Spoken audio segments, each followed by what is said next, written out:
guys, welcome back to my channel. My name is Afi Elizabeth. If this is your first time on my page, hey, how are you doing? You are most definitely welcome. If you are a returning subscriber, hey, how are you doing? Thank you so much for sticking around. I appreciate you just as much as I appreciate you too. Okay, so today's video marks a new series on my channel, but I won't be doing it alone. I will let my co-host introduce herself right after this clip, which is the word of the day. Come on, somebody. It's time for the word. Come on, somebody. Conduct yourselves with all humility, gentleness, and patience. Accept each other with love. Ephesians 4:2. Be blessed.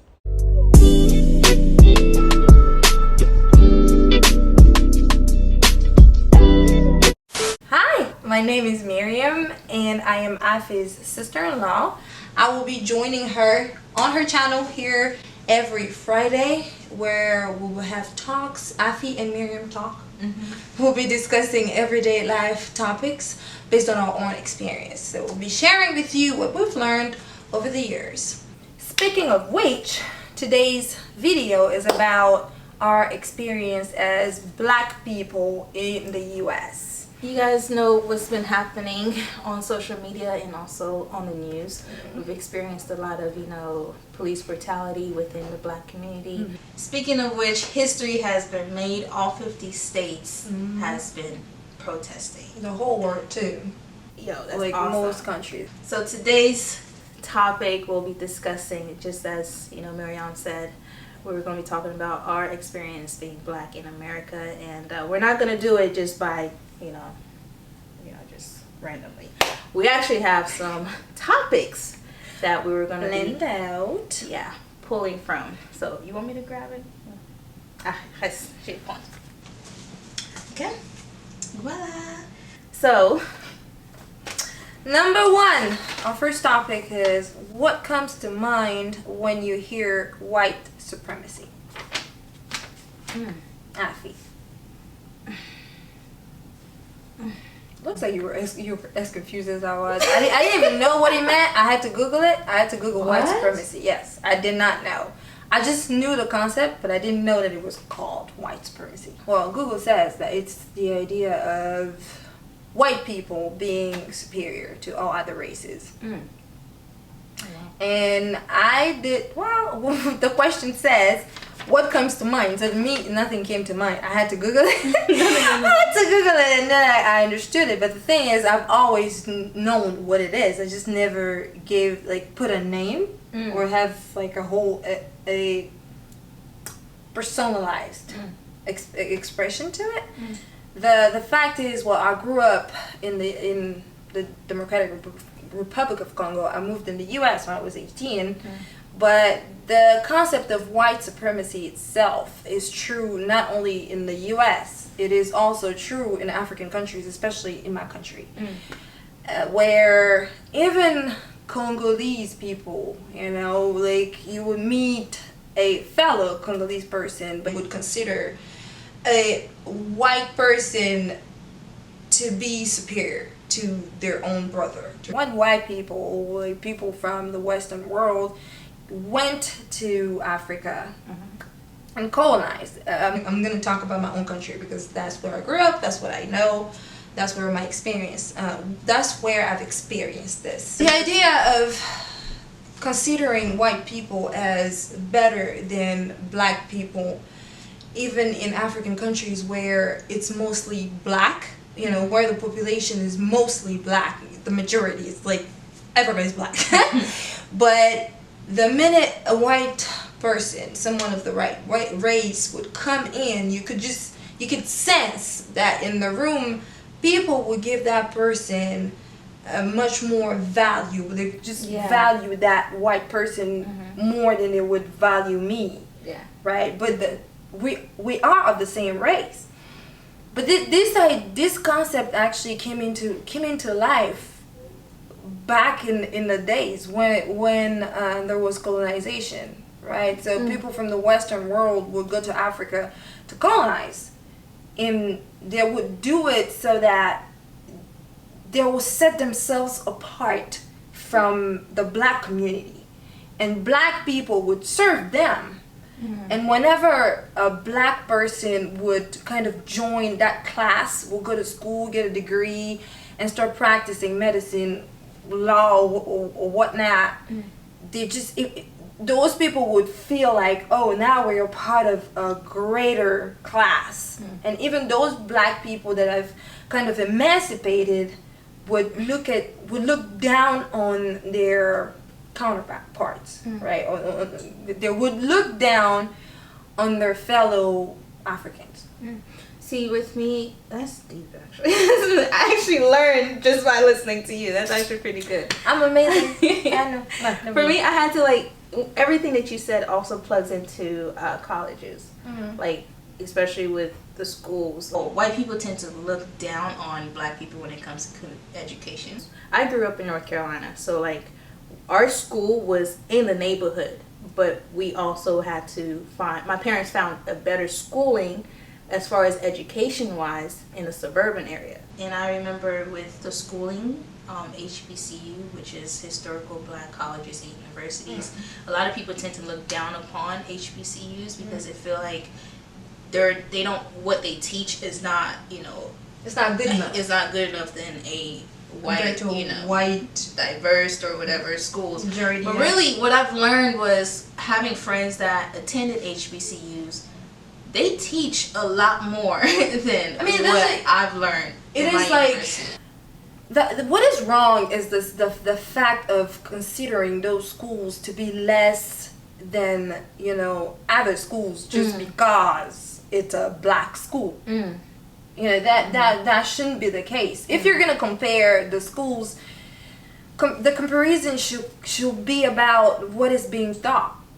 But like even like what you just described, I'm thinking that it's just a perception. Nobody really sat down and started looking at the curriculums and saw that, oh, they're missing this and they're missing that, right? It's just all about perception. People look down on us just because we're black. It's like being black is not good enough. Black is beautiful. But black is beautiful. That's why it's amazing to see movements like these, right? Where people are going out there to remind the world that actually black lives matter. Yeah, it's really interesting. It's very inspiring. That was deep. Should faith community get involved in the struggle against white supremacy, and why? I think yes. The answer, well, to me, she said yes. Come on, somebody. In my humble opinion, I'll say yes. I'm gonna speak in a African perspective. Most of African people, especially in my country, at least in my country, I'm gonna speak for my country. When you go there, I want to say 98% of the people are Christians. Okay, 98% of people would tell you that they go to church, some type of church where they believe in God and Jesus and all that. And most people in Congo spend more time at churches, than anywhere else. Yeah, that's right? true. That's really and I true. feel like if people are so engaged to church at that level, I feel like then our faith communities should be talking about those things to remind people that we are all created equal. When God was creating us, He didn't. In His mind, it's not like, oh, when you start judging people, it's not gonna start with white people and then it goes to black people and then Asian or whatever. We are all created in His image, and I feel like the best stamp to that statement is the fact that we all bleed the same, right? Yeah, you gotta cut everybody's blood is red. Yeah, I feel like leaders, shouldn't be afraid. If you actually talk about it and also mention the Bible on how God created mankind, it will, open up a lot of people's eyes. Like, God didn't create race. He created us in His image. And that itself will also teach us that there's no black, white Jesus, But the funny thing about that, is that if you're black and you dream about God, you're probably gonna see him as a black person. Just like Right, Santa people Claus. Right, people have visions. Yeah. And they see, oh, I saw this man walk up to me, Mm. and that person that was talking to you was black. Mm. But like when you're dreaming, you know that it's God talking to you. You know, some people will still see God as black. But then again, you have people like Bible personalities like Moses that couldn't see God. Right? He could feel the presence of God, but when he looked up, he couldn't see God. So God doesn't really have a color. He doesn't. That's we what all look like him. If you're black, you look like God. If you're white, you look like God. If you're yellow, you look like God. Okay? I'm telling you. I just want to just jump off like Tom Cruise. Like, That's yes, come on. Hey, that's That weird. was good. That was a really good one. Grace, when you say something. The main point that sticks out in my head, so I don't want to say blame, but so I guess you can blame. I guess you can say, don't you think people don't want faith communities involved, or people don't want churches involved? They blame them because the perception of the Bible has been kind of tarnished by conquistadors and like imperialist motives. Because this is why we needed her to be part of because the it's discussion, like, but she doesn't. because I do want to. think faith communities should be involved, because regardless of what anybody believes, they have power. But I feel like it's like, wouldn't you also blame that on the fact that people kind of resent them due to the fact that Christianity was only brought to Africa because of imperialism, because Europeans conquered most of Africa. Like, Congo wasn't emancipated until 1959, so it's like, wouldn't you blame it on that? The fact that the Christianity came from abroad. Well, it's like you could blame it. You could say that we hate it, but the truth is, God uses crazy ways sometimes to reach people. Right?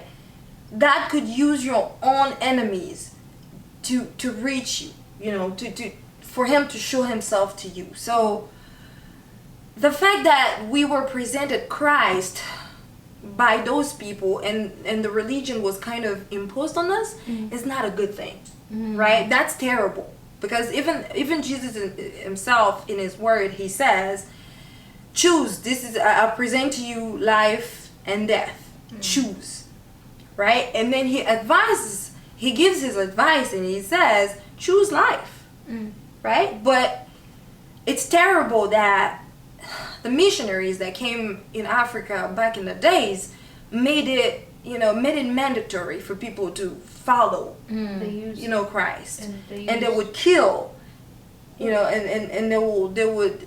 I mean, it was just terrible. They would treat you like animals just because you don't want to, give your life to God or convert to Christianity, which is terrible. That should not have. That should not have happened.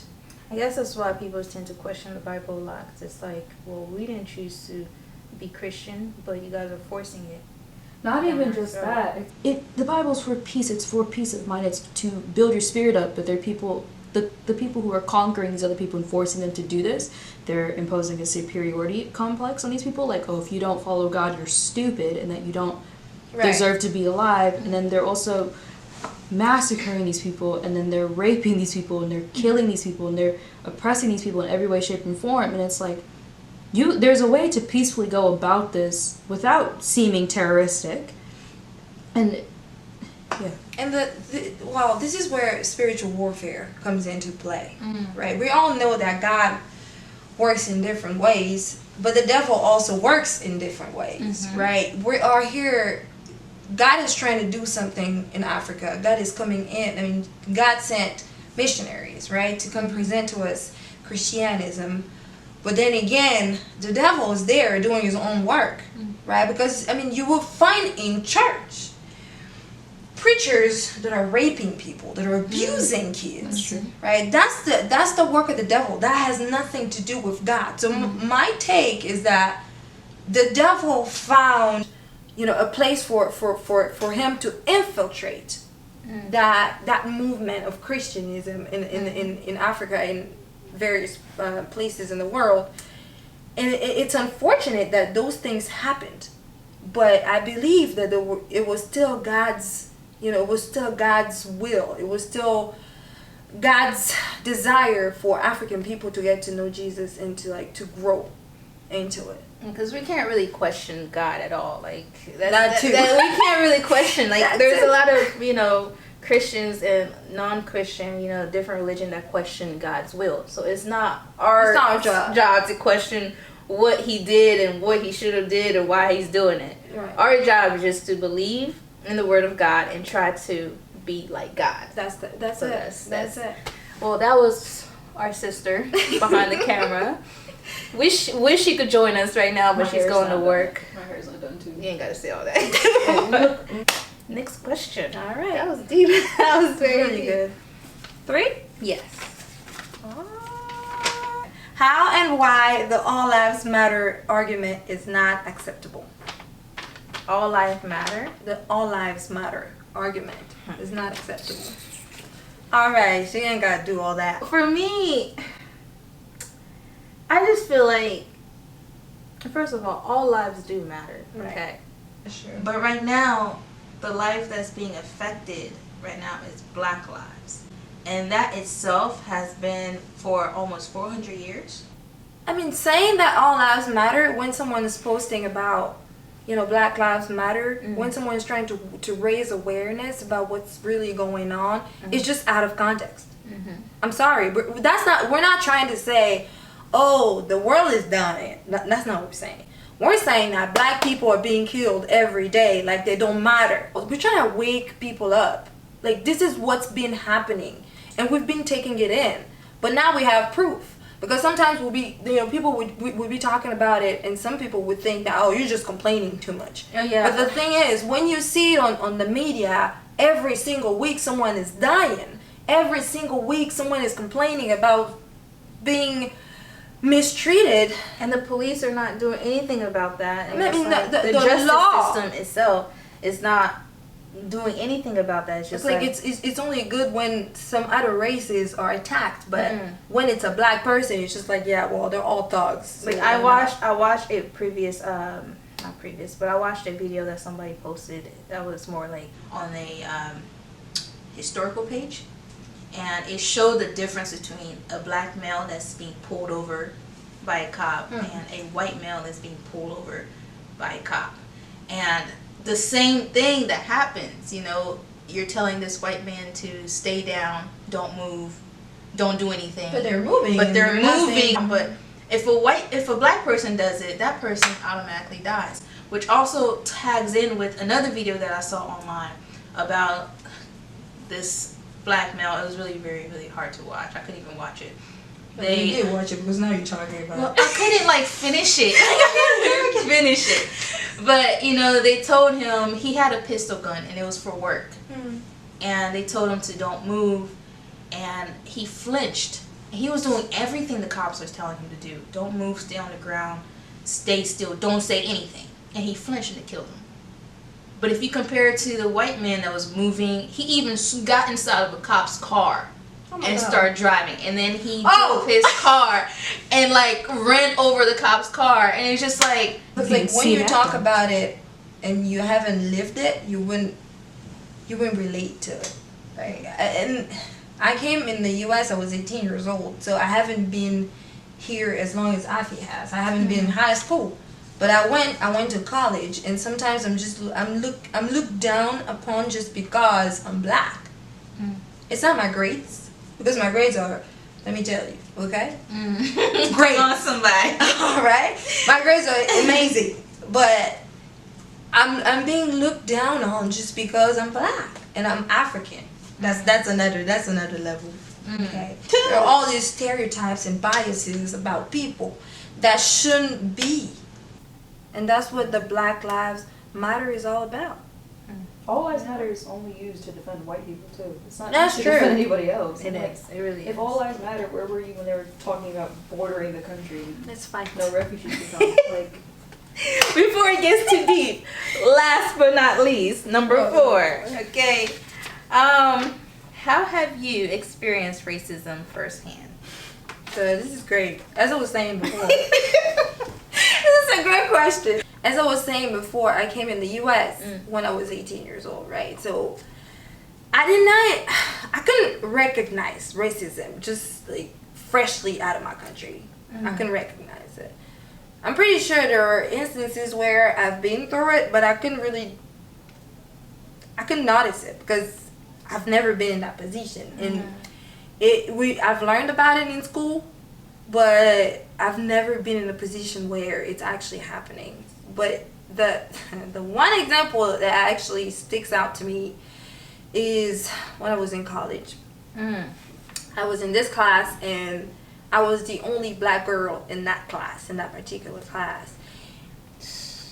I went from attending school in a rural area, in an urban area in Georgia, to a rural area. So like that, in that area, white people were the majority, right? And one of my professors, who was really old, the professor that was actually teaching that class, one day I come in, and I would always make sure that I would get to class on time. But the one time that I was late to class, my professor, he just lost it.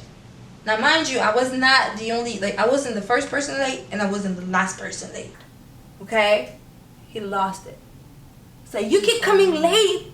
You keep coming late. It was your first time. It was my first time, and frankly, I didn't even notice. It didn't stick out to me that it was being racist, or it was just stereotyping me. I did not think of it. I just went to sit down. I was like, I'm guessing it's just when you say he didn't get his coffee or something.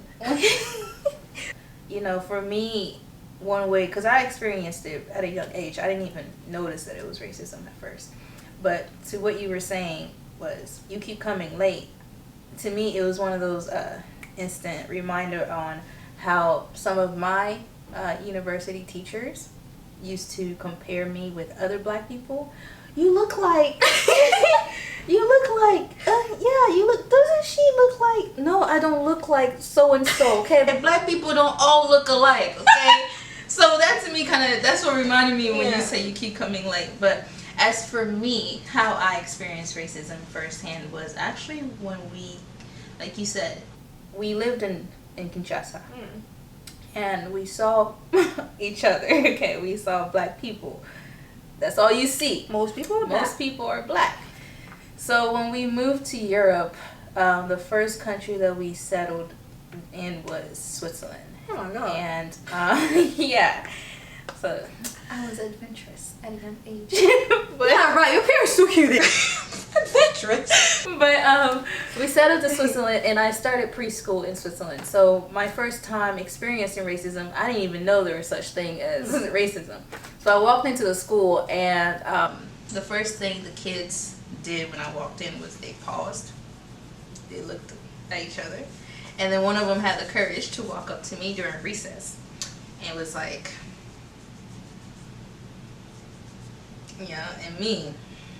Do it so I could beat this one. I was just like, smiling. I didn't know what to do. I was smiling. But I do remember, during that time of going to that school, my professor started to notice that I wasn't comfortable. Yeah. So what they would do is they would have somebody pick me up from school, drop me off at home, or pick me up from home, drop me off at school. After we moved to North Carolina, we moved to Ohio in 2004. Now, we didn't come to Columbus or Dayton. We lived in a very small town of Ohio, which was Proctorville. So, in that town itself, it was 95% white and 5% black.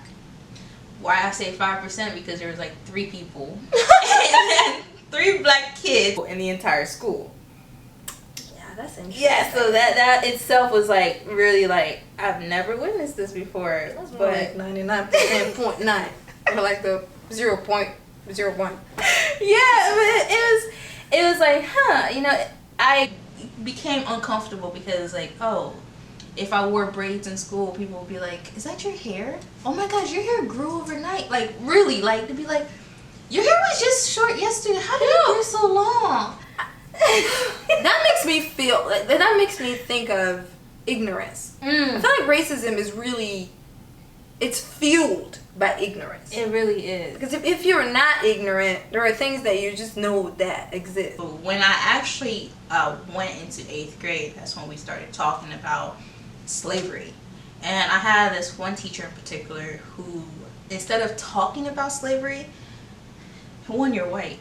So it's kind of like, I understand you're uncomfortable, but you also have to get the other white kids in the class understand the ignorance. While you're actually watching it. Yeah, while like we're you watching just it. watch it and that's it. So yeah, so you talked about it for like 5 minutes, and then boom, 8th graders are watching Roots. That itself for me was like an eye opener. I was like, wow, like I learned about, you know, Black history in elementary, but watching Roots was a whole different. What was the atmosphere in the class? When you were Straight watching ignorant. It was straight ignorant. Like the kids, one, their parents are racist. So you're watching. Go figure. Yeah, you're watching a Black person get beat by a slave master, and you're hearing giggles in the back. So that itself was uncomfortable for me. And I feel like they knew that they were going to be showing this movie, because it was like a good 5 tapes. That was back when VCR was like a thing. Yeah. So they knew that they were showing it. So what they did was they put all the Black kids in one history class. Oh my God, what is that? You're trying to fight? I don't know, but that's what they did. So it was like an eye opening to me, because it was like, okay, at first I didn't understand it, but looking back, I was like, that's probably why we were 3 Black kids in one class during history watching Roots. What's getting to me is that you would make kids watch that, and there's no lesson, like, and the kids at the back who are laughing about what they're saying, that signals to me that they're comfortable with it. I don't understand. This is what makes me mad about All Lives Matter. When we watched, you know, Roots, which was talking about Black history and Black slavery, and then we watched a movie about the Holocaust. Okay. Yeah. So she was more informative about the Holocaust Than Black history. And people felt more petty about the Holocaust than they did about Black history. So that to me was like what? I'm saying, like, this movement is great in so many ways, right? It's amazing, because now everybody's waking up, and I feel like, and the Jew community, they make sure that people don't forget what they went through. Literally. Okay, Jews, and they want you to respect them, and that's exactly what Black people are doing right now. We're like, we're putting the bar to the T. This is what's happening. You gotta listen. Period. And I feel, and I truly believe that this is the start of a new era. And if we keep going at it, if we don't stop, we're definitely gonna see some changes. Like, do you ever just feel bad that it took, for Jewish people, it took like a majority of them getting wiped out to get respect? And that's what it is. That's what it is now. The same thing's happening a bunch to of Black Black people to get Killed for your respect. It has to be many, like, so many lives have to be lost before people start noticing and talking about it. Now, like, Black people have to show videos, right, for people to start noticing and talking about it. Because sometimes I sit back and I think about how many lives were lost the days that we didn't have social media. And, like, how many people are getting killed with nobody there to record. You gotta think about it. This is not to say anything bad on white people. Like, I respect those who are being part of the Black Lives Movement. And I've ran across, you know, classmates back in 8th grade that are, you know, using their voice to speak up. And I had one classmate that reached out to me on Facebook, and she noticed a status that I posted, and she was like, I didn't know that you went through all this, because when you live in a white town and you are, you know, Part of the community, you don't notice what somebody else from a different race is going through. And I went through all that, you know, racism through basketball games, because when I was the only Black girl on the team. So think about this. As being the only Black girl on the team, you think Black people are good at basketball. Right. So it's like, oh, you're Black. She's automatically really good at basketball, which I was. Well, good for you. Yeah, but I have encountered walking into gyms, and first thing you see is the Confederate flag, and you hear parents talking about why this black girl on, on our court. If it wasn't for her noticing and having that empathy with my status, we wouldn't have the conversation that we had. Right. That's why it's important for people, for all of us, to keep having this conversation, because these are conversations that need to be had, especially at home. And I feel like it starts at a young age, because one thing people tend to forget is your kids copy everything you do. Your kids, as a parent, your kids listen to what you say. If you call a black person a name, they will think it's okay for them to call this person the N-word. and even like within our own community, from one black person to another, if we don't convey that sense of pride, right, of value of our own self, of our race, people will keep walking all over us.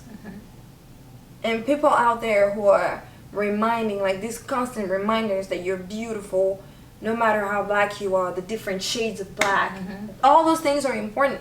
And it's amazing that the media is taking over, because I'm pretty sure that there are areas where there aren't any black person. Okay? And the only way for those people to hear about these conversations is through the media. Because everybody watches TV, okay? Oh, yeah, some people everybody's on their phone. they might not have social media, but they watch TV at some point or another. Journals, physical copies or digital copies. At some point or another, someone in a town would get access to that. And someone needs to be brave enough to start that conversation. Even platforms such as Netflix. Have you noticed Netflix Yeah, has a Black Lives Matter category? So it's all about how much you want to know, but you can't force education on someone. I feel like when it comes to educating yourself, you have to want it for yourself. So the first step is to recognize that you're biased, that you have some type of bias. And we all have biases, from, I don't know, it's easier for me to think that a white person is racist. It's just it's kind of automatic. It is easier. And I just sit up and say, he's a racist. He might not be racist. That person, she or he, might not be racist. That person might not be racist. But I have that bias in me. I have that. That's the first thing that I think about. But I recognize it, and I want to do better. And all these people who are coming back with, all lives matter, I feel like they're just denying themselves. They don't want to face the fact that there is an issue. Yeah, you see the truth, but you just don't want to acknowledge it. Yeah. Like I don't want to talk about it, because it's you get out of recognizing it, gets people out of their comfort zone, and it's hard for a human being, and this has been proven by science, to recognize that they're wrong in anything. Right? And now the Black Lives Matter movement is like it's calling out every single person, and that just. Some people are just like, they don't know how to sit. They don't know how to. It does. It's right. It's a deep conversation to have, and I really encourage everyone to have these type of conversations with your family, your friends, your coworkers, because you learn a lot. Like for me, I learned a lot from what Miriam was saying, because it's like there's some things that I didn't even know about, and having those conversations will help you not only learn about what's going on, but it will bring a sense of awareness for yourself. For yourself, yeah. And enlighten yourself as a human being, as a black person, and even as a white person. These conversations need to be had. Well, that's it, folks. I hope you guys enjoyed this video just as much as we enjoyed making it. With that being said, Miriam, tell them what they can do. Alright, that was the first video, and we hope that you like it. We hope to see you back here every Friday for a different topic every day. If you don't follow us on Instagram, you should definitely do that, because then you would know what's coming up. And about this video, please, let's start this conversation. Let's talk in the comment section. Say what you liked, what you disliked. Because we gotta talk about it. Yeah, It's not just what you like.